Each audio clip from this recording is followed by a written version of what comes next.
Deuxième manche maintenant, le 4 à la suite avec Johan. Votre point fort, Johan, c'est la géographie. Oui. Analia, vous, c'est l'histoire de France surtout. Notre champion, Thibaut, le cinéma. Thibaut qui joue ce soir pour une deuxième victoire.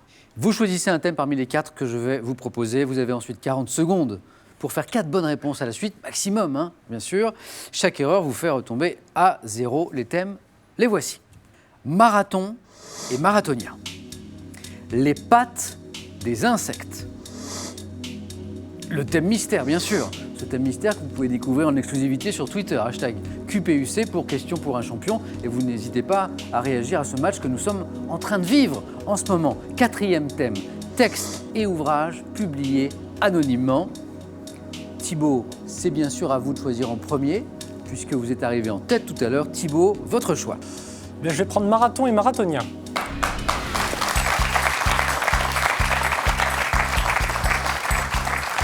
Et Thibaut, c'est un peu une forme de marathon que vous êtes en train de vivre là. Oui, bon, Première victoire hier.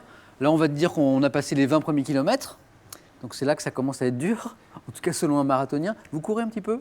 Un petit peu, mais bon, quand il fait beau. Comment vous vous sentez ? Est-ce que vous avez l'impression que est-ce que la pression est plus forte qu'hier, par exemple ? Non, ça va, on commence à s'habituer un peu au rythme. Tout va bien ? Ça va. Marathon et marathonien.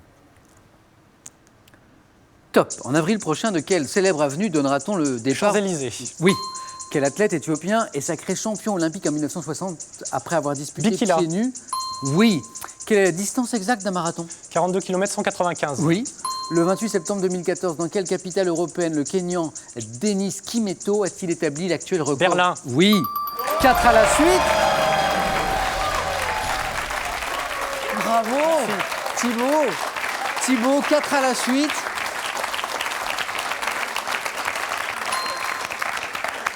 Et il nous dit, Thibaut, qu'il ne court que quand il fait beau. Imaginez s'il courait aussi en hiver. Mais quand même, cette connaissance très précise du marathon, parce que marathon, 42 km, tout le monde le sait à peu près, 42 km, 195. D'où vient cette connaissance précise de l'univers du marathon ? C'est que je regarde souvent les Jeux Olympiques et ils le rappellent à chaque fois. Donc, eh bien, félicitations. Voilà. Analia, les marathons, c'est terminé. Les pattes des insectes. Le thème mystère, bien sûr, toujours si vous êtes joueuse. Ou alors les textes et ouvrages publiés anonymement. Qu'est-ce qui vous inspire, Analia ? Eh bien, Samuel, je vais prendre texte et ouvrages publiés anonymement. Texte et ouvrages publiés anonymement. Analia, 29 ans, comme Thibaut, 29 ans, comme Johan, 29 ans. C'est le match des 29 ans ce soir. Là, on va parler d'histoire. Une toute petite histoire avant de commencer, celle de votre prénom. Oui. Analia, un très joli prénom, assez original. Quelle est son origine ? Eh bien, tout simplement, mes parents avaient du mal à se décider. Ils ont une petite compétition entre eux. Et c'est entre le poète et la comptable. Et c'est ma mère, la comptable, qui l'a remporté en s'inspirant des prénoms de ma grand-mère et de mon arrière-grand-mère. Et comme je viens d'Alsace, mon arrière-grand-mère, en fait, il faut savoir que dès que la région passait allemand ou français, les prénoms aussi étaient en fait modifiés. Et donc, mon arrière-grand-mère est née en allemande, Anna, mais ma grand-mère est née Liliane, française. Eh bien, dis donc, quelle histoire pour un prénom tout de même, Analia, magnifique. Et là, nous jouons pour les textes et ouvrages publiés anonymement. Analia, est-ce que vous êtes prête ? Je suis prête, Samuel. Top, quel ouvrage anonyme du Moyen-Âge met en scène le rusé Goupil ? Je ne sais pas. Quel roman publié anonymement et attribué à Madame de Lafayette, malgré ses dénégations, raconte l'amour de Monsieur de Nemours pour l'héroïne ? La princesse de Clèves. Oui. En 1825, quel magistrat et gastronome publie d'abord anonymement l'ouvrage Physiologie du goût ? Je ne sais pas. En 1748, quel écrivain français publie anonymement le roman libertin Les bijoux indiscrets ? Casanova. Non. Quel ouvrage de Montesquieu, publié en 1721, sans nom d'auteur, raconte le voyage de 2 persans ? Lettres persanes. Oui. En 1688, quelle œuvre connue pour ses portraits satiriques de la cour est publiée anonymement par Jean de la Bruyère ? Les portraits. Dites peut-être ? Les portraits. Non. C'est les caractères. Les caractères. 1 point, Analia.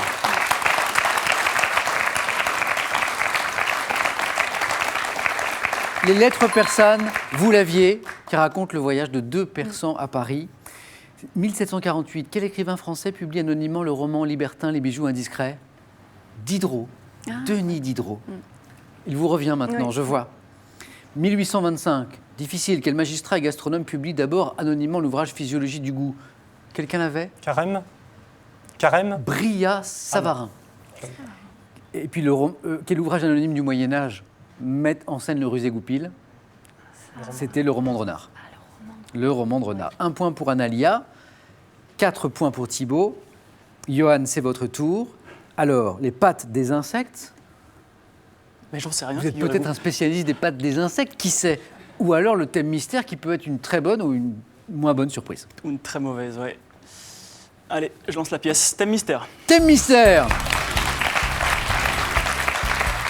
Alors, je vois que vous venez de Je l'apercevoir. suis ravi. Renaissance. On verra. Oui, pourquoi pas. Johan, on l'a évoqué tout à l'heure, vous n'avez que 29 ans et vous êtes déjà retraité.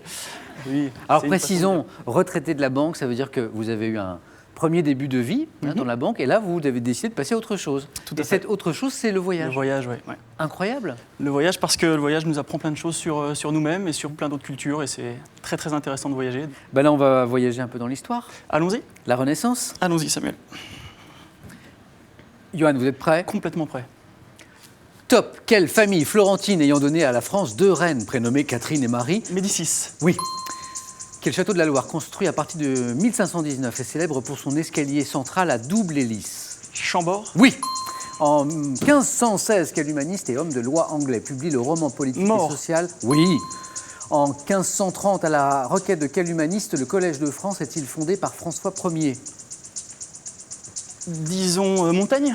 Non. Poteau. Quel type de panneau constitué de morceaux de verre coloré utilisés pour les églises connu en France? Le vitrail. Oui. Quel théologien allemand ayant mis en œuvre la réforme avec ses 95 thèses entreprises? Luther. Oui. À quel peintre? Incroyable. Incroyable. Alors, Magnifique. 3 points. 3 points Thibaut. Félicitations. Qui l'eût cru? Formidable. Le vitrail, les vitraux, vous l'aviez, type de panneau, verre coloré, connaît-on en France, 16e siècle, évolution technique importante, c'était le vitrail, les vitraux. 1530, à la requête de quel humaniste le Collège de France est-il fondé par François Ier? Budet, Guillaume Budet. Vous l'aviez, Thomas More. Je ne sais pas comment, mais je l'avais. Vous l'avez eu en 1516, quel humaniste? J'ai l'impression que Johan ne revient pas Ah non, là, je remets pas. de son score. Quel humaniste et homme de loi anglais publie le roman politique et social L'Utopie? More, Thomas More. Le château de Chambord, vous avez hésité, vous l'avez trouvé. Et la famille florentine, vous l'avez trouvé très vite, ayant donné à la France 2 reines prénommées Catherine et Marie, protégea les artistes à Florence sous Laurent le Magnifique, les Médicis. Thibaut 4, Johan 3, Analia, c'est terminé pour vous. Et j'en suis triste. Oh, non, il faut pas, ça sera pour une autre fois. C'était le thème qui s'était... Moi, j'aurais dû être joueuse, voilà. J'aurais Oui, dû suivre l'exemple de Johan. thème en fait, mystère. voilà, c'est ça. un thème mystère qui vous aurait Oui. davantage oui. inspiré. Vous êtes en train, vous venez de finir vos études d'avocat, donc vous recherchez votre premier emploi. C'est un moment important dans une vie, Oui. à moins que vous partiez en voyage comme Johan, là tout de suite. Ah, je suis aussi tentant, mais... Juste dans quel domaine? Vous pouvez peut-être passer un petit message. Ah, tout simplement, moi je suis spécialisée en droit de la concurrence, donc c'est un droit assez particulier. Et voilà, je cherche en fait soit un poste d'avocat classique, Oui. soit en fait être juriste concurrence pour une grande entreprise. Dans une région en particulier ou pas? Ça sera à Paris, ça c'est sûr. Ah, le message est Voilà. passé. Merci beaucoup Analia d'avoir joué avec nous. Merci. À vous maintenant.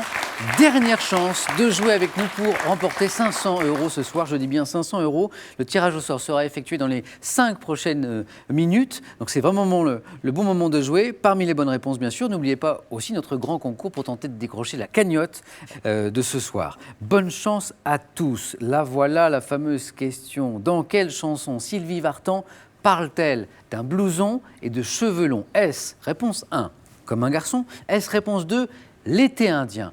Prenez votre téléphone, vous appelez le 32 43, par SMS 1 ou 2 au 7 10 20, tirage au sort ce soir parmi les bonnes réponses. Dans un instant, le face-à-face entre Thibaut et Johan.